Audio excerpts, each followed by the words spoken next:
What's going on YouTube, and welcome back to the channel. Let's go ahead and dive face first into the drama, and today we're going to be talking about Oprah, Gayle King, and this whole situation dealing with the interview that Gayle King conducted with Lisa Leslie in regards to Kobe Bryant. So let me put you up on game.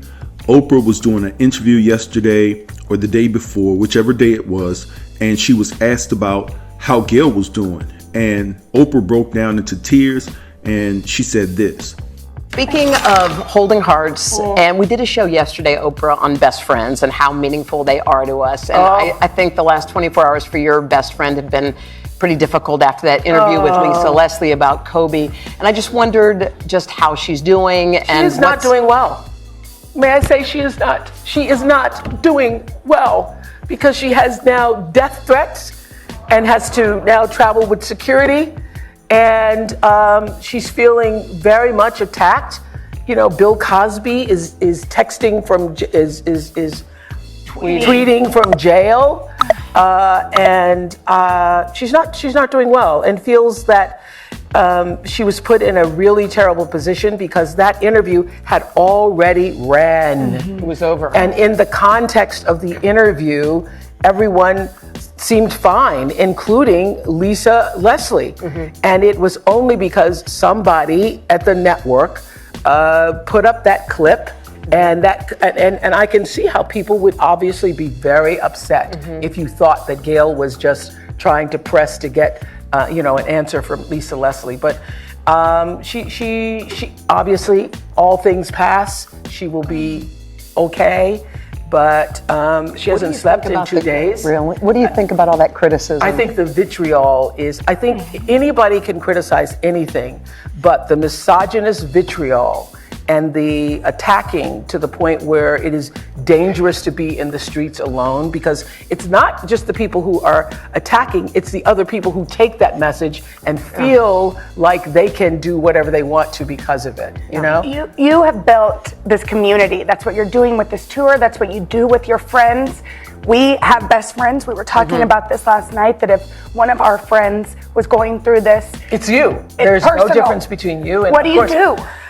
You support them, and I was on the phone with her this morning. I was on the phone with her last night. I was on the phone with her the night before. I think you stand in the gap. You try to be there for your friends, but this is very hard because when you have social media and the force of social media, and particularly people who didn't see either interview making attacks, and I think everybody has the right to have their opinion, but to do it with such vitriol is hate and meanness.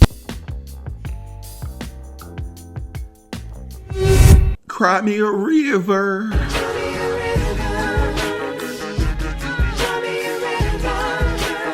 So listen, let me put you up on game about Oprah and Gayle.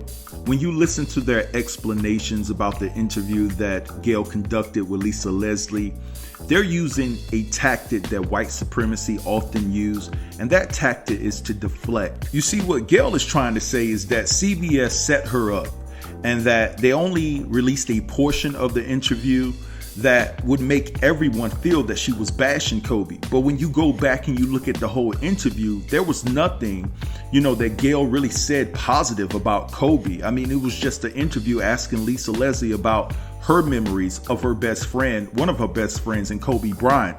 So this is the thing.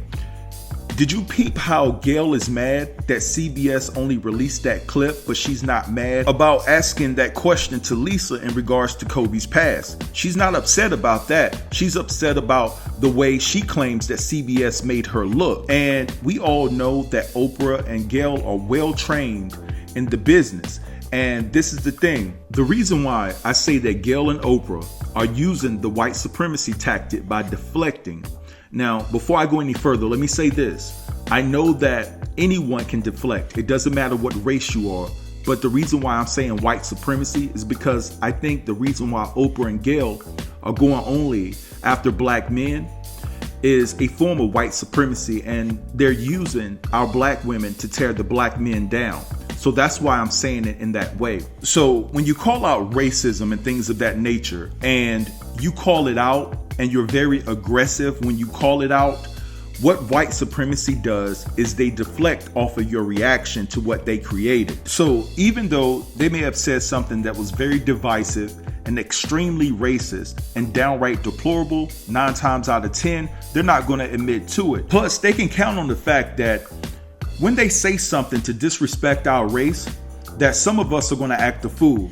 And when you come at them and respond in an aggressive manner, then in their eyes, whatever they said or whatever they did becomes minimized because now they feel threatened. Now, although I'm not an advocate for, threatening someone, but I will say this, you can come across and be firm with your mannerisms and they can feel threatened by that. You don't even have to threaten them. Just the way that you're coming across makes them feel threatened. Now, here comes the big excuse. So because they feel threatened by you, they say that your message goes unheard. I never understood that dynamic. When, in fact, they don't want to focus on how they made you feel. They want to focus on how you make them feel. Now, I say all of that to say this. Gayle is trying to pin this thing on CBS, when in fact, you're the one that went to Lisa's house and disrespected this woman in her home by asking her such a question about one of her best friends.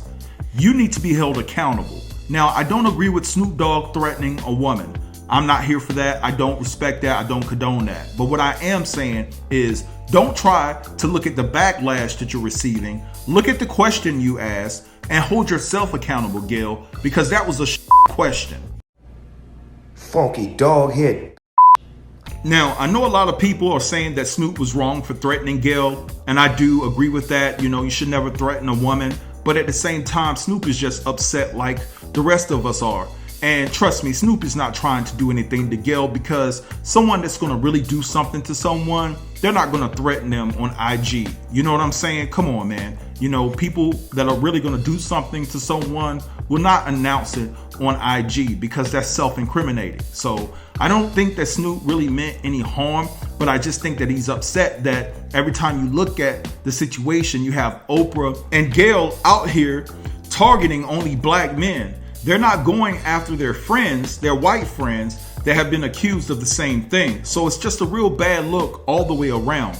But anyway, I'm gonna let this go and let y'all have that in the comments. Drop down and let a brother know what you think about the commentary within this video. And also let me know what you think about Oprah coming to her friend's defense and also shedding a few tears because she's hurt by what Gayle is going through. All right. Don't forget to like, comment, share, and subscribe. And also, guys, I'm pretty sure that this video won't be monetized because they try to minimize your freedom of speech.